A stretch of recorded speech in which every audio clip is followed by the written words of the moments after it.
ಇನ್ನು ನೀಟ್ ಪರೀಕ್ಷೆಯಲ್ಲಿ ಅಕ್ರಮ ಆರೋಪ ಪ್ರಕರಣಕ್ಕೆ ಸಂಬಂಧಪಟ್ಟ ಹಾಗೆ ಕೌನ್ಸಿಲಿಂಗ್ಗೆ ತಡೆ ನೀಡಲು ನಿರಾಕರಿಸಿತು ಸುಪ್ರೀಂ ಕೋರ್ಟ್. ಎರಡನೇ ಬಾರಿ ತಡೆ ನೀಡಲು ಸುಪ್ರೀಂ ಕೋರ್ಟ್ ನಿರಾಕರಿಸಿದೆ. ತಡೆ ನೀಡುವಂತೆ ಸುಪ್ರೀಂಗೆ ಹೊಸದಾಗಿ ಅರ್ಜಿಗಳು ಸಲ್ಲಿಕೆ ಆಗಿದ್ವು. ಜುಲೈ 8ರಂದು ಒಟ್ಟಿಗೆ ವಿಚಾರಣೆ ನಡೆಸೋದಾಗಿ ಸುಪ್ರೀಂ ಕೋರ್ಟ್ ಹೇಳಿತ್ತು. ಹಳೆ ಅರ್ಜಿಗಳೊಂದಿಗೆ ವಿಚಾರಣೆ ನಡೆಸ್ತೀವಿ ಅಂತ. ಆದರೆ ಈಗ ಕೌನ್ಸಿಲಿಂಗ್ಗೆ ತಡೆ ನೀಡಲು ಸುಪ್ರೀಂ ಕೋರ್ಟ್ ನಿರಾಕರಿಸಿದೆ. ಇದು ಎರಡನೇ ಬಾರಿ ಕೌನ್ಸಿಲಿಂಗ್ಗೆ ತಡೆ ವಿಚಾರವಾಗಿ ನಿರಾಕರಿಸಿರೋದು.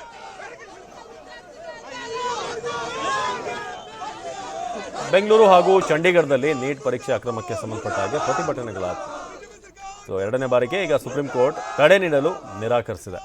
ನೀಟ್ ಪರೀಕ್ಷೆಯಲ್ಲಿ ಅಕ್ರಮ ಆಗಿದೆ ಅನ್ನೋ ಆರೋಪಕ್ಕೆ ಸಂಬಂಧಪಟ್ಟ ಹಾಗೆ ಕೌನ್ಸಿಲಿಂಗ್ಗೆ ತಡೆ ನೀಡೋದಕ್ಕೆ ಈಗ ಸುಪ್ರೀಂ ಕೋರ್ಟ್ ನಿರಾಕರಿಸಿದೆ.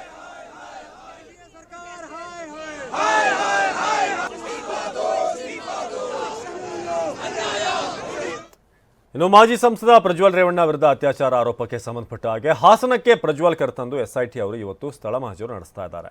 ಹಾಸನದ ಸಂಸದರ ನಿವಾಸದಲ್ಲಿ ಮಹಜರು ನಡೆಸಿರುವಂಥ ಎಸ್ಐಟಿ ಬೆಂಗಳೂರಿನಿಂದ ಪ್ರಜ್ವಲ್ನನ್ನು ಬಾಡಿ ವಾರೆಂಟ್ ಮೇಲೆ ಕರ್ಕೊಂಡು ಬಂದು ಈಗ ಅಲ್ಲಿ ಸರ್ಚ್ ನಡೆಸಲಾಗ್ತಾ ಇದೆ.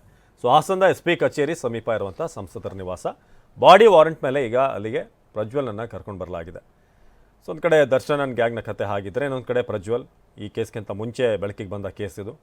ಒಂದಷ್ಟು ದಿನ ಆಲ್ಮೋಸ್ಟ್ ಒಂದು ತಿಂಗಳು ಫಾರಿನ್ನಲ್ಲಿ ಕಣ್ಣಾಮುಚ್ಚಾಲೆ ಆಡಿ ಈಗ ಸಂಸದರ ನಿವಾಸ ಹಾಸನಕ್ಕೆ ಕರ್ಕೊಂಡು ಬರಲಾಗಿದೆ. ಈಗ ವಿಚಾರಣೆ ಮುಂದುವರಿತಾ ಇದೆ. ಸ್ಥಳ ಮಹಜರಿಗೋಸ್ಕರ ಈಗ ಕರ್ಕೊಂಡು ಬಂದಿದ್ದಾರೆ.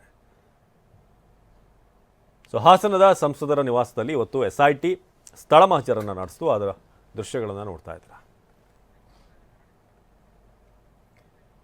ಇನ್ನು ಅಬಕಾರಿ ನೀತಿ ಪರಿಷ್ಕರಣೆಯಲ್ಲಿ ಅಕ್ರಮ ಪ್ರಕರಣ ದೆಹಲಿ CM ಅರವಿಂದ್ ಕೇಜ್ರಿವಾಲ್ಗೆ ಮತ್ತೆ ಜಾಮೀನಿಗೆ ತಡೆ ಬಿದ್ದಿದೆ. ನಿನ್ನೆ ಜಾಮೀನು ನೀಡಿದ್ದ ದೆಹಲಿಯ ರೋಸ್ ಅವೆನ್ಯೂ ಕೋರ್ಟ್.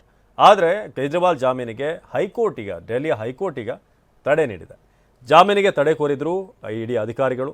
ನಿನ್ನೆ ರಾತ್ರಿ 8 ಗಂಟೆಗೆ ಜಾಮೀನು ಆದೇಶವನ್ನು ಪ್ರಕಟಿಸಲಾಗಿದೆ. ಜಾಮೀನು ಆದೇಶವನ್ನು ಅಪ್ಲೋಡ್ ಸಹ ಮಾಡಲಾಗಿಲ್ಲ. ಜಾಮೀನು ವಿರೋಧಿಸಲು ನಮಗೆ ಅವಕಾಶವನ್ನು ಕೂಡ ನೀಡಲಾಗಿಲ್ಲ ಅಂತ SIT ಅಧಿಕಾರಿಗಳು ಅಪೀಲ್ ಮಾಡಿದ್ರು. ಮತ್ತೆ ಹೀಗಾಗಿ ಜಾಮೀನಿಗೆ ತಡೆ ನೀಡಿ ಎಂದು ಅರ್ಜಿ ಸಲ್ಲಿಸಿದಂಥ ED ಅರ್ಜಿಯನ್ನು ಪುರಸ್ಕರಿಸಿದೆ ಹೈಕೋರ್ಟ್. ಮತ್ತೆ ಜೈಲಿನಲ್ಲೇ ಒಂದಷ್ಟು ದಿನ ಈಗ ಅರವಿಂದ್ ಕೇಜ್ರಿವಾಲ್ ಇರಬೇಕಾಗುತ್ತೆ. ಜಾಮೀನಿಗೆ ತಡೆ ಸಿಕ್ತು, ಎಲ್ಲೊಂದು ಕಡೆ ರಿಲೀಸ್ ಆಗ್ತೀನಿ, ಜಾಮೀನ ಮೇಲೆ ಬೇಲ್ ಸಿಕ್ತು ಅಂತ ಕೇಜ್ರಿವಾಲ್ ಇದ್ದರು. ಆದರೆ ಅವರ ಆಸೆಗೆ ತಣ್ಣೀರೇರಿಸಿದಂಗೆ ಆಗಿದೆ ಈಗ. ದೆಹಲಿ CM ಅರವಿಂದ್ ಕೇಜ್ರಿವಾಲ್ ಸದ್ಯಕ್ಕೆ ಜಾಮೀನು ಪಡೆದಿಲ್ಲ.